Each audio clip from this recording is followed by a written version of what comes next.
सेवाराम और मोतीलाल दो घनिष्ठ मित्र थे। दोनों ही गली गली जाकर पीठ पर पोटली लादकर कपड़े बेचने का काम करते थे। सर्दियों के दिन थे, वह गांव गांव जाकर कपड़े बेच रहे थे। तभी सेवाराम को एक झोपड़ी के बाहर एक बूढ़ी माई दिखी जो कि ठंड से कांप रही थी।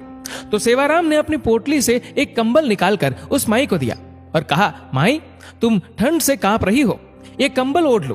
बूढ़ी माई कंबल लेकर बहुत खुश हुई और जल्दी जल्दी से उसने कंबल से अपने आप को ढक लिया और सेवाराम को खूब सारा आशीर्वाद दिया।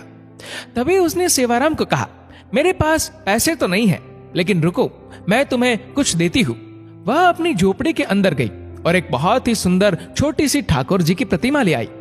बूढ़ी माई सेवाराम से बोली कि मेरे पास देने के लिए पैसे तो नहीं है, लेकिन ये ठाकुर जी है, इसको तुम अपनी दुकान पर लगाकर खूब सेवा करना, देखना तुम्हारी कितनी तरक्की होती है, ये मेरा आशीर्वाद है। मोतीराम बुढ़िया के पास आकर बोला, अरे ओ माता जी, क्यों बहाने बना रही हो? अगर पैसे नहीं है तो कोई बात नहीं, लेकिन हमें झूठी तसल्ली मत दो। हमारे पास तो कोई दुकान नहीं है, हम इसको कहाँ लगाएंगे? इसको तुम अपने पास ही रखो। लेकिन सेवाराम, जो कि बहुत ही नेकदिल था और ठाकुर जी को मानने वाला था, वह बोला, नहीं नहीं माता जी, अगर आप इतने प्यार से कह रही है तो ये आप मुझे दे दो, पैसों की आप चिंता मत करो। सेवाराम ने जल्दी से अपने गले में पड़े हुए परने में ठाकुर जी को लपेट लिया और उनको लेकर चल पड़ा। बुढ़िया दूर तक उनको आशीर्वाद दे रही थी। हरि तुम्हारा ध्यान रखेंगे, ठाकुर जी तुम्हारा ध्यान रखेंगे। वह तब तक आशीर्वाद देती रही जब तक कि वह दोनों उसकी आंखों से ओझल ना हो गए। ठाकुर जी का ऐसा चमत्कार हुआ कि अब धीरे धीरे दोनों की कमाई ज्यादा होने लगी। अब उन्होंने एक साइकिल खरीद ली और साइकिल पर ठाकुर जी को आगे टोकरी में रखकर और पीछे पोटली रखकर गांव गांव जाकर कपड़े बेचने लगे। अब फिर उनको और ज्यादा कमाई होने लगी, तो उन्होंने एक दुकान किराए पर ले ली और वहां पर ठाकुर जी को बहुत ही सुंदर आसन पर विराजमान करके दुकान का मुहूर्त किया। धीरे धीरे दुकान इतनी चल पड़ी कि अब सेवाराम और मोतीलाल के पास शहर में बहुत ही बड़ी बड़ी कपड़े की दुकानें और कपड़े की मिलें हो गई। एक दिन मोतीलाल सेवाराम को कहने लगा कि देखो, आज हमारे पास सब कुछ है, ये हम दोनों की मेहनत का नतीजा है। लेकिन सेवाराम बोला, नहीं नहीं, हम दोनों की मेहनत के साथ साथ ये हमारे ठाकुर जी, हमारे हरि की कृपा है। मोतीलाल बात को अनसुनी करके वापस अपने काम में लग गया। एक दिन सेवाराम की सेहत थोड़ी ढीली थी, इसलिए वह दुकान पर थोड़ी देरी से आया। मोतीलाल बोला, अरे दोस्त, आज तुम देरी से आए हो, तुम्हारे बिना तो मेरा एक पल का गुजारा नहीं, तुम मेरा साथ कभी नहीं छोड़ना। सेवाराम हंसकर बोला, अरे मोतीलाल, चिंता क्यों करते हो, मैं नहीं आऊंगा तो हमारे ठाकुर जी तो है ना। ये कहकर सेवाराम अपने काम में लग गया। पहले दोनों का घर दुकान के पास ही होता था, लेकिन अब दोनों ने अपना घर दुकान से काफी दूर ले लिया।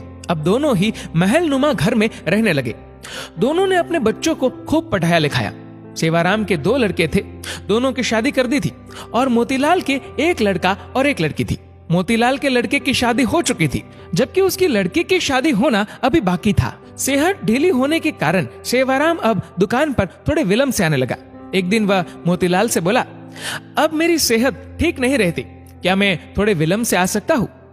मोतीलाल ने कहा, हाँ भैया, तुम विलंब से आ जाओ, लेकिन आया जरूर करो, मेरा तुम्हारे बिना दिल नहीं लगता। फिर अचानक एक दिन सेवाराम 12 बजे के करीब दुकान पर आया, लेकिन आज उसके चेहरे पर अजीब सी चमक थी, चाल में एक अजीब सी मस्ती थी, चेहरे पर अजीब सी मुस्कान थी। वह आकर गद्दी पर बैठ गया। मोतीलाल ने कहा, भैया, आज तो तुम्हारी सेहत ठीक लग रही है। सेवाराम बोला, भैया, ठीक तो नहीं हूं, लेकिन आज से मैं बस केवल 12 बजे आया करूंगा और 5 बजे चला जाया करूंगा।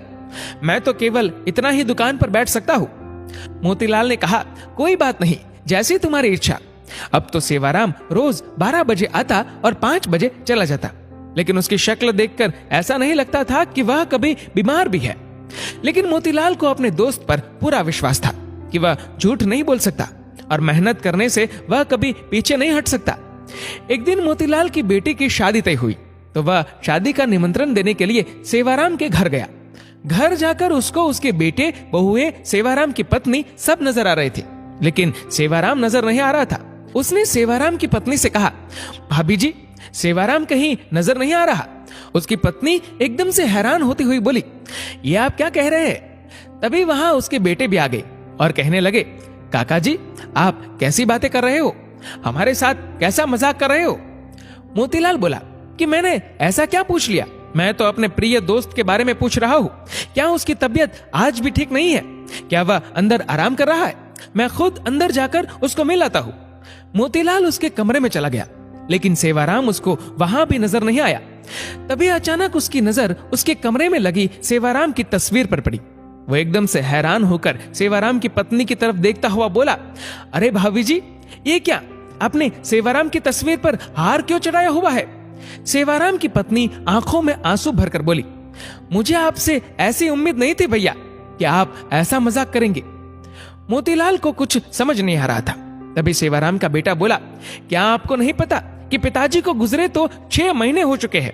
मोतीलाल को तो ऐसा लगा कि जैसे उसके सर पर बिजली गिर पड़ी हो।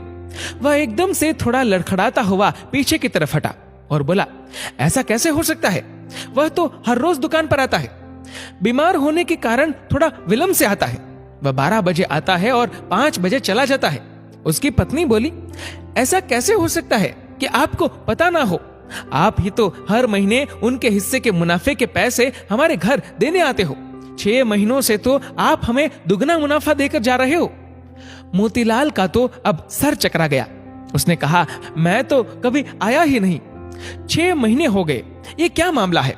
तभी उसको सेवाराम की कही बात याद आई। मैं नहीं रहूंगा तो मेरे हरि है ना, मेरे ठाकुर जी है ना, वह आएंगे। मोतीलाल को जब ये बातें याद आई तो वह जोर जोर से रोने लगा और कहने लगा, हे ठाकुर जी, हे हरि, आप अपने भक्तों के शब्दों का कितना मान रखते हो, जो कि अपने विश्राम के समय मंदिर के पट 12 बजे बंद होते हैं और 5 बजे खुलते हैं। और आप अपने भक्तों के शब्दों का मान रखने के लिए कि मेरे हरि आएंगे, मेरे ठाकुर जी आएंगे, तो आप अपने आराम के समय मेरी दुकान पर आकर अपने भक्तों का काम करते थे। इतना कहकर वह फूट फूट कर रोने लगा और कहने लगा, ठाकुर जी, आपकी लीला अपरंपार है। मैं ही सारी जिंदगी नोट गिनने में लगा रहा। असली भक्त तो सेवाराम था, जो आपका प्रिय था। आपने उसको अपने पास बुला लिया और उसके शब्दों का मान रखने के लिए आप उसका काम खुद स्वयं कर रहे थे और उसके हिस्से का मुनाफा भी उसके घर मेरे रूप में पहुंचा रहे थे। इतना कहकर वह भागा भागा दुकान की तरफ गया और वहां जाकर, जहां पर ठाकुर जी जिस गद्दी पर आकर बैठते थे, जहां पर अपने चरण रखते थे, वहां पर जाकर गद्दी को अपनी आंखों से, मुंह से चूमता हुआ, चरणों में लौटता हुआ जार जार रोने लगा और ठाकुर जी की जय जयकार करने लगा। ठाकुर जी तो हमारे ऐसे ही है। सेवाराम को उन पर विश्वास था कि मैं ना रहूंगा तो मेरे ठाकुर जी मेरा सारा काम संभालेंगे।